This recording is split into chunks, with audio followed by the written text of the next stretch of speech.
Hello, welcome to Truth Salt. I'm Nicole Faillaci. This is not Alexis. In case you haven't noticed, this is Russ Faillaci. Alexis will be back next week. I miss her. It's not the same. It's not the same. This is my husband. This is my partner in crime. And I'm really happy to have you here Are you? today. I am. He has great things to say. Always. We're very much aligned with reminding people of their purpose and their value. And I thought, what a great first guest. Yes. to have. Yeah. The best. Yes. You're not as pretty as Alexis. No, but That's okay. Yeah. It's okay. It may hurt our views. I don't know. Well, I am getting old. We all are. And that's a gift. We're thankful, right? Anyway, I'm so glad that you're joining us today. Russ, welcome. Welcome. This is Thank you. my office. It's my office, but we let them use it for these purposes. So I love what you've done with the place. Thanks. So It's mine too. It's not. Anyway. It's I thought we would talk today about Yes. a couple things. You had given a message a couple weeks ago. And again, we're Christian Church of Broomfield. You can always look us up on YouTube if you want to see the amazing nuggets that this guy throws at us each Sunday. Stop. It's pretty good. I have to say. But he'd given us a message that was so encouraging, and I just thought that was so in alignment with what Alexis and I have been talking about. And do you want to share a little bit about what that was that day? how long ago was it? Which one are you talking about? I'm kidding. See, I just like to see how serious she gets. Anyway, so What I have to deal with all the time. Carry on. Okay. It was looking at the reality that us as believers, when we are born again, we actually are given gifts which are specific and unique to us. And those gifts really root us in purpose. And the church as a whole needs our gifts to function properly or healthily, if that's a word. Because a lot of times I think, church has been institutionalized a little bit, where it's become a place that you attend and leave. And that's not how that's not how Christ has created, or why he created the church. It's a place where all come together, and in the command to love one another as Christ has loved us, he gives us specific gifts in how we are to love uniquely. And those unique gifts prosper the church, grow the church. And once you connect to that, there's a sense of purpose that you've never had before. And the gifts aren't just for the church. Eventually, the gifts that are in you become such a huge purpose, like it's a purpose engine in your life. You see the world differently, and you're able to carry that out also into the world. And there's a confidence in it because God gave me these gifts, and the gifts are meant to be given. I didn't create them. He gave me the instincts that go along with these gifts. And I'm telling you, it's once you begin to see yourself differently as how Christ sees you, it's different. That is the key, is seeing yourself how Christ sees you. Too, that's what we're missing so much. I know often I have said to our girls, I wish you could see you how I see you. Yeah. But really, I wish you could see you how Jesus sees you, because it's even better. Well, yeah. You Yeah, know? I mean, for sure. Because so many people see themselves as unqualified, nothing to offer. Right. I'm in a dark place. I have nothing in me anymore. And they then end up kind of hiding or isolating themselves. And the church is such Or a just great not place. engaging. Or not engaging, exactly. And that's the big one, because that is a big one. engaging has everything to do with a mindset of, when you desire to engage, you see yourself as having something of value to give. But a lot of times people don't, because they are carrying the knowledge of themselves a lot of times into the church. And I hear so often, well, who am I to do that? Right? I've only been a Christian this long, or you don't know my past. You see, the gospel, Jesus, everything points to the value that he sees in us. It starts with the cross. Imagine this. What value do we have in the eyes of Christ? Well, the value was enough for him to die for each and every person to have new life. And it wasn't just to be able to survive until you die. It was a sense of, it's a new birth. So you're born into this newness of life that comes with gifting, that comes with purpose, that comes with pre-established, preordained good works to walk in, because God created us as people that need purpose. And when the purpose is about loving the Lord your God with all your heart, mind, and strength, and your neighbor as yourself, see, that value, that purpose cannot be robbed from you. No, it can't. So it's just learning the purpose overall for each of our lives. It's even in acting, you're taught, like, what's the actor's motivation? What's their goal, right? And usually the actor, like if it's in a play or a movie, the character himself, there's an overarching goal, right? There's an overarching purpose that they're trying to accomplish, and that drives all their decisions, right? Mm-hmm. And for us, we weren't meant just to have our purpose in being an accountant, right? Or just being a dad, or just being a mom, right? It's serving God cuts through everything, through every season of life, through every difficulty, through every difficult season, good season, right? That purpose never is taken away. Right. Do you remember the last season of American Idol, that beautiful woman that, well, you'll remember what I'm talking about in a second, because when she introduced herself and she said, I'm just a stay-at-home mom, remember? And Carrie Underwood was like, yeah, don't ever say you're just a stay-at-home mom. And I know you're not a woman, but thank you for clarifying. That hit to a lot of moms, because what a gift it is to be able to pour into your children and all the purpose that's in that. But oftentimes we see ourselves as just a this or just a that. And like you said, you're not just an accountant. No one can rob you of that gift that God's given you. But I think sometimes we rob ourselves. Always. You see that a lot? Yeah. I think that's a constant with anybody. That's the problem, our own selves. Yeah. Think how fragile our confidence is. So fragile. The most confident people, if the things that they are confident in are taken away, it's an external confidence to a degree. And, with us as, believers, our confidence is in the mercy and goodness of God and his promise that he literally is always with us, and that the works that he prepared in advance for us to walk in will always be there. And then you connect that to a verse in Romans 8, I can't remember what, 23, 24, but all things work together for good for those who are called according to the will of God, according to the purposes of it. So it's always about his purpose. If it's just about our purpose, you can't promise all things will work out for good. You know what I mean? True. So, that's rooted in the reality that the purpose we have in Christ can never be taken away, ever. Even if we mess it up, he could still make it work as we learn to repent and seek him again and just, and going, okay, Lord, I blew it for the 5 years of my life, That's 6 years. I was going to say, do you remember a time that God's redeemed something that you thought was unredeemable? Especially in my younger years, it was. What was that like? Oh, I was an idiot. But I just wanted to hear you say that. Yeah. No, really though. Yeah, but really, yeah. Because I want us to be relatable. Yeah. I'm 53 now. I'm telling you, when I was 23, this knowledge was nowhere to be found for me. And so much of my relationship with the Lord was about trying to behave right.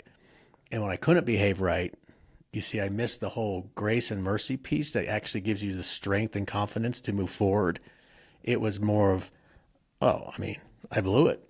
I blew it, right? I blew it. Very aware of my sin, but then I'm like, how do I get back to a place where he accepts me again?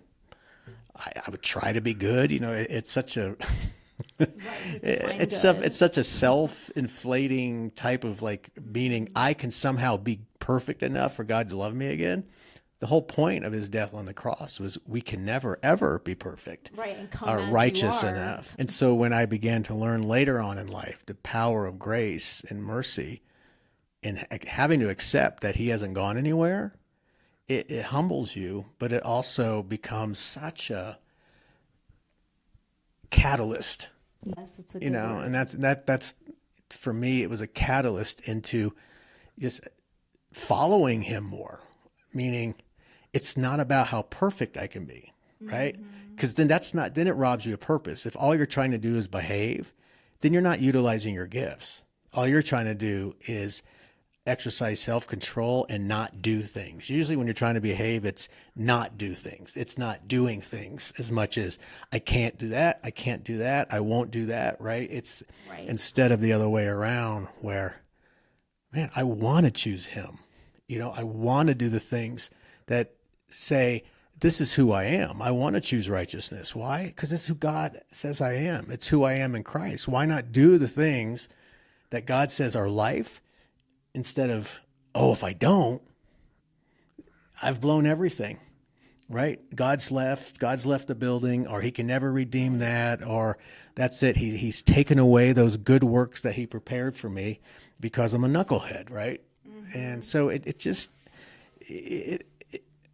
it all revolves around, yeah, I have to use my hands. Okay. The cross. I don't know what that's going to sound like on camera. It'll sound, it's like a ASMR. Oh, yeah. Hey. I don't have nails. You don't really either. Anyway, but if that makes sense, it's, It does. I think everyone that would tune in, I believe everyone seeks a sense of value and purpose. We're wired that way. And I think sometimes we can lose that kind of the motivation to find it when we've been in a season of life a long time. You can get burned out. Yeah. Or we look at purpose in a way that's not how God sees purpose. Right. Like you're talking about being a mom and, being, a wife. There's some people out there that say, well, if I become that, I've lost my purpose as far as this career, right? Right. Or this. And it's Right. like, you see, God isn't about, when you hear purpose, it doesn't mean you're going to be an evangelist out there, or you're going to be, a pastor, or you're going to be, no, it's like purpose is where can I inject Jesus? Right. No matter where I go. And when you are looking for opportunity, you'll find it. And there's no greater sense of wholeness than bringing Jesus into a situation, knowing that if it wasn't for me, this environment may never hear or see the goodness of God. There's no greater purpose. I mean, Right. if you in the scope of eternity, I mean, come on. I mean, we're going to be in eternity a lot longer than we are here, right? Really? Yeah. Really? But yes, we are. That's a long time. That's a long time, But again, as Christians, you're reborn into purpose. For people who aren't Christians yet, there is a fleeting sense of purpose. And it's not grounded in anything eternal. Right. And then it begins the striving for it, or the panic in keeping it. It becomes bondage. Yes, because I was this person years ago. You're striving to be a good person, but it's all on you, and we're always going to fall short because we're humans. And define a good person, because there's always going to be someone that's a better person than you are. Well, yeah, and then but imagine if you didn't have Christ, and your love of acting and all the stuff that gave you value. Like, how much harder would it have been to kind of take a break from that to raise kids? Oh, it was right. You see, that's what I did. Right. Remember? And that's what I was meaning by, without Jesus in that bigger sense of purpose, you have a death grip on the things that give you purpose. And that's not what purpose is meant to do for you either, right? And the beautiful thing is, in Jesus, when you're born again, you're born again. So there's a whole new understanding of what your life is for and about. Yeah. And it creates perspective. Actually, it recalibrates you to how God created us to be, Yeah. completely reliant on him. And in that, in our love for him and serving him and following him and seeking him, then we're able to then serve and love others. Right. And he's given us all these different gifts to do that in very unique ways. Do you remember I was at Boulder Dinner Theater here in Colorado, and it was my dream to be able to be a part of the cast there because there's wonderful people and amazing talent. And I had an opportunity to sign on for a third show, and we had decided that we wanted to start a family. We'd given ourselves many years to do the acting thing, but I remember this moment of having to say no and realizing I had to rely on God so much because it was heartbreaking for me. And I felt the Lord telling me, Nicole, it's okay. It's just a new chapter. It's not that your purpose is going away. It's a new chapter. It's a new season. And although it was painful, the joy that came from following him and knowing that I was carrying out the will that he had for me at that moment, because I still miss theater so much. But like you said, when it's his plan and you're following him, there's so much life in it. I couldn't do it without that. If I didn't see the perspective of what you're saying, I would be so sad. Yeah, like, why did you take that away from me? Because you were just robbed of your one and It would be only viewed sense that of way. purpose. Yeah. Yeah. I mean, I went to school for that. That was my dream. And I finally got to do it. Yeah. So yeah, it was like, really, I'm walking away from this? What? So just to remind others that sometimes it's just for right now, or it is forever. I don't know, but the life that you get in it, you won't feel like you're missing something. You know, it's so life-giving and so fulfilling in a different way that it's worth it. Right? Yeah. I mean, I know you miss improv sometimes, but the fulfillment that you have now it's different. Yeah. I mean, it's completely different. And right? Yeah. You know, for anyone, a good way to kind of see where you're at with this whole sense of purpose and, you know, function in the church and just purpose in Christ is what are you most anxious about on a daily basis, right? What do you fear the most? You know, what does it point to?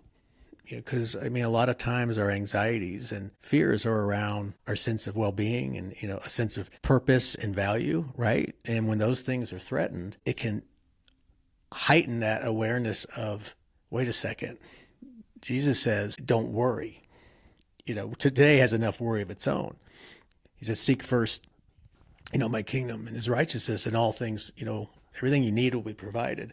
As you were asking that question, can you think of one that you deal with? Well, I think, you know, a big one for me is worrying and fearing over your kids. You know, we got 2 girls,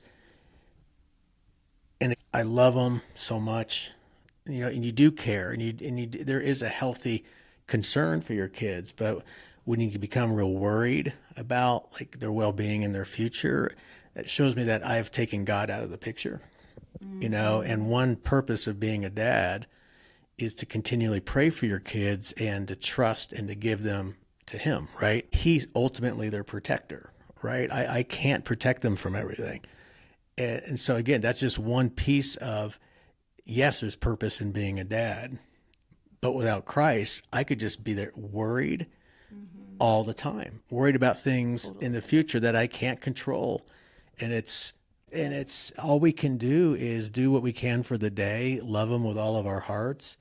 But eventually I always have to tell them myself, or even praying like, Lord, I know you love them more than I can ever love them. You're the one that created my girls. You're the one that has established their footsteps. You are the one that knows the future. You know them better than I know them. And I don't want to take on that in terms of a dad. Mine is just to steward them, you know, and to raise them up the best I can. And then really just, all right, Lord, I just have to trust that what you did with me and how you followed me through all my seasons, you're always there, that they're going to learn that also. So that's a big one for me. That is a big one. And I know when you know in your brain those things, and then it starts to reveal itself physically. What do you do to help the physical aspect? Wow. Look how old we are. Look at hear that. You just adjust and you crack. When you're feeling the physical sense of anxiety, can you share kind of what you do to cope with that? I can think of it if you can't. I know what you do. What do I do? You paint. Oh, I paint. Yes. It's amazing what he paints. Well, it's not fair. Well, it is. Yeah. I mean, that's again, it's sometimes doing something that gets your mind off what you're worried about is the best thing you can do. Because we know anxiety is so physical, so we can battle it in our mind, and we know what the word says and what God says, but then how do we do the other part? Yeah. So that's why I wanted to. Yeah, everyone says, well, just give it to the Lord. Okay, that's great, but what does that even mean? You know, Christianese is a dangerous thing. So to give it to the Lord is you're going to take the time that you're going to spend worrying about that thing and actually do something productive. Do something that's not worrying, right? Or if you're not filling the space, what are you going to do? You're going to fall right back into it. So it's like, Lord, I give this to you, and I'm going to choose to exercise my mind differently. And that takes work. You know, think on things that are, lovely and good and this and all. It's like you have to begin. I mean, you might just have to say truth over and over again, but purpose cures that. Yeah. It does. And it may not be every day you're totally feel like you're connected to purpose, but I'm telling you, as a pastor, we're almost done. She got a timer because she said you talk too much. So let me wrap this up real quick. Yeah. But as a pastor, as a worship leader, you realize there's some Sundays because we got life going on. And last thing I want to be doing is get in front of people and teaching and encouraging. But man, once I do it, I'm a different person. And I know sometimes during the week where it's not teaching, but it's like you just choose to do what you know you need to do. And especially if it's in serving or loving another, it helps.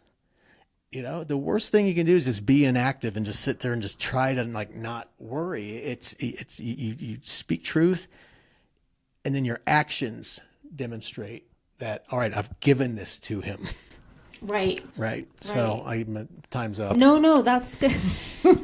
No, we can close with that. Piggybacking off of that is the world says, listen to your heart, or, what are your feelings telling you? And it's going to be counterintuitive. You're saying, don't do that. No, I've trained myself to do the opposite of what I'm feeling most of the time. Yeah. Really. And don't get me wrong, because sometimes we do need to listen to our bodies. No. There's times where we're overdoing it and our body's like, you need to rest, Nicole. Like, sit down, drink a glass of water. Fear-driven actions are never from the Lord. There's times like I just feel like just sitting at home and isolating myself, right? Because I just can't anymore. And sometimes, like I said, there's a thing to that, but really don't do that. Do what, doesn't feel comfortable sometimes, because once you do it, like getting in front of people on a Sunday, it's so life-giving, and people need us. People need you. People need you. Even if it's just a smile that can change someone's whole day. And I hope that this podcast will do that for people, even if it's just for one person, to remind them that's feeling down and like they have nothing anymore. They're completely depleted. That's part of why we're doing this, is to remind others, keep going. There is hope, and you do have so much still inside you. And even if it's just to smile or just to listen, you still have so much value. You're here for a reason. And that's what I always want to remind people of. Yeah. Right? So I'm so glad that you were here today. Thank you so much for being a part of our podcast. And thank you again for tuning in, and like and subscribe and all those things. And we will get together again really soon. Take care.